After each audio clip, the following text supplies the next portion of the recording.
this video, I will show you how to install a sound decoder in an Athearn ready-to-roll SW1500. The first thing you need to do is remove both coupler pockets from the locomotive to remove the shell.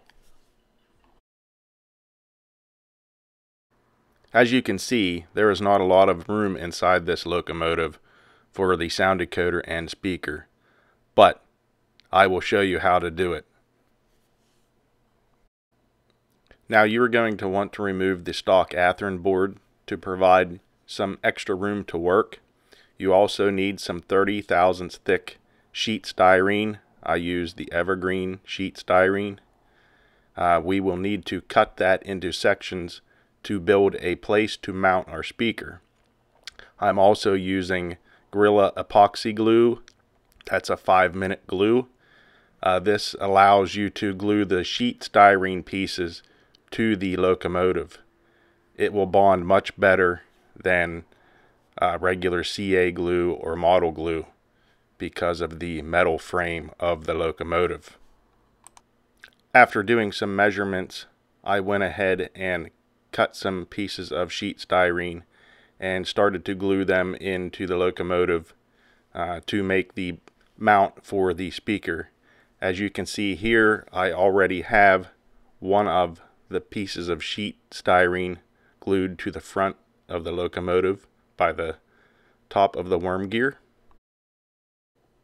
Here I have two white pieces of styrene glued to the other side of the opening on the locomotive. Here is the piece of styrene I cut to put on top of that location, and this is where we will mount our speaker. I am using just regular Tamiya plastic cement to glue that on. That way it is a little bit easier to remove if you ever have to do any maintenance to your locomotive. Be sure to leave enough room that you are not rubbing against the worm gear area of your truck. While I was at it, I shortened the front pickup wires as they did not need to be as long as they were, and they just got in the way. This is the speaker that I am going with. This ESU Sugar Cube speaker comes with a couple different size baffles, so you can customize it to fit in your location.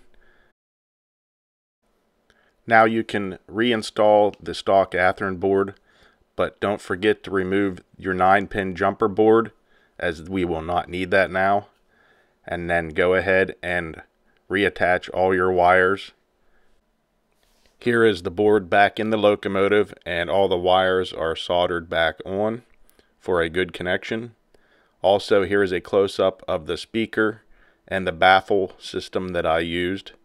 I epoxied this speaker to the top of the styrene shelf that we built. I glued the baffle pieces together with just regular Tamiya plastic cement. Next, install the 8-pin decoder of your choice. This happens to be an ESU Sound version 5. And then solder your speaker wires to the speaker itself. In this case, they are the brown wires. And you can see I have them soldered to the Sugar Cube speaker. Everything is taped down nice and neat with Kapton tape to make sure everything is out of the way. Next, reinstall the shell, the coupler pockets and couplers, and then test out your locomotive for function. Here we have an Athearn ready-to-roll SW1500 switcher. Just installed Sound 5 along with an ESU Sugar Cube speaker. This retains the factory Athearn bulbs per request.